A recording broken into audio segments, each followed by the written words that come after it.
Bienvenue à l'aide en ligne pour la version canadienne du logiciel Sizer. Cette vidéo portera sur la conception des appuis à l'intérieur du logiciel. Étant donné que le sujet principal de cette vidéo porte sur les appuis, les détails concernant la poutre de 3 mètres sont plutôt simples et sont définis comme suit. Le logiciel effectue la conception détaillée des appuis. Vous pouvez décider d'appliquer différentes informations soit sur tous les appuis, séparément sur l'appui de l'extrémité gauche ou droite, ou si c'est le cas, les appuis positionnés à l'intérieur. Pour cet exemple, tous les appuis auront les mêmes détails. Vous pouvez ensuite choisir entre les différents types, matériaux, essences et grades disponibles dans le logiciel pour les appuis. Ainsi, dans cet exemple, on va utiliser un mur de bois d'œuvre SPF d'un grade numéro 1 ou numéro 2. L'option Bearing where support ends or is highly stressed indique que l'élément supporteur est à l'extrémité de l'élément supporté afin que le coefficient KB ne soit pas appliqué. Ou, dans le cas d'une surface ayant des efforts de flexion élevés, de prendre en compte O86 6.5.7.5 disant que KB ne doit pas être appliqué dans ces circonstances. Pour la longueur de l'appui principal, vous pouvez la laisser inconnue et Sizer va automatiquement déterminer la longueur en se basant sur le paramètre que vous décidez de cocher en générant les résultats. En effet, ces 4 choix deviennent disponibles pour une longueur d'appui inconnue. Use Exact Minimum va générer une longueur d'appui égale à la longueur minimale pour supporter la poutre chargée. Ce paramètre est coché par défaut.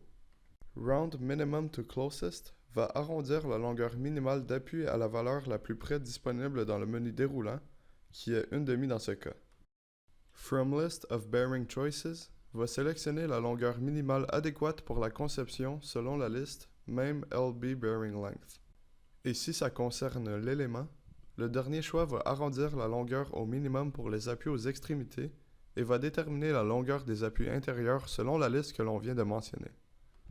En laissant des inconnus dans la conception de l'appui, ultimement la longueur de l'élément changera lorsque vous allez générer le résultat. Il est également possible d'entrer vos propres valeurs pour la longueur, largeur et point de charge pour les appuis.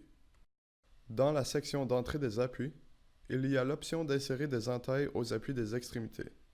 Vous avez l'option de les spécifier soit au top ou en dessous de la poutre. Si vous entrez une entaille qui excède la règle minimale du code et générez le résultat, Sizer va automatiquement vous avertir que les détails de votre entaille ne sont pas acceptables.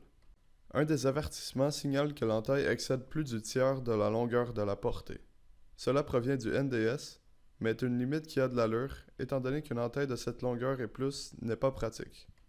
Similairement, si la profondeur de l'entaille est supérieure à 25% de l'épaisseur de l'élément, Sizer générera un avertissement signalant que l'entaille dépasse les limites acceptables.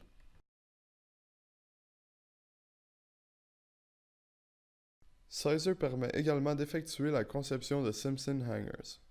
Sizer appelle un Simpson Strong Tie un outil qui effectue la conception d'étriers en se basant sur le coût le plus bas, et Sizer effectue la même analyse que cet outil et indique la résistance des appuis et ses détails directement dans les résultats.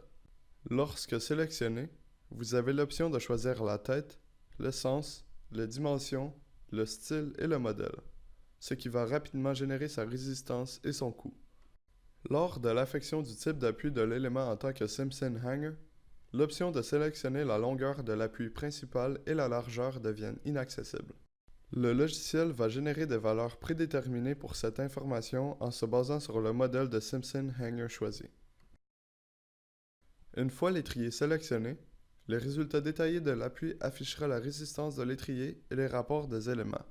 Les résultats concernant la résistance au soulèvement seront également affichés. Le nom de l'étrier ainsi que les détails des attaches seront également affichés dans la section des résultats des poutres.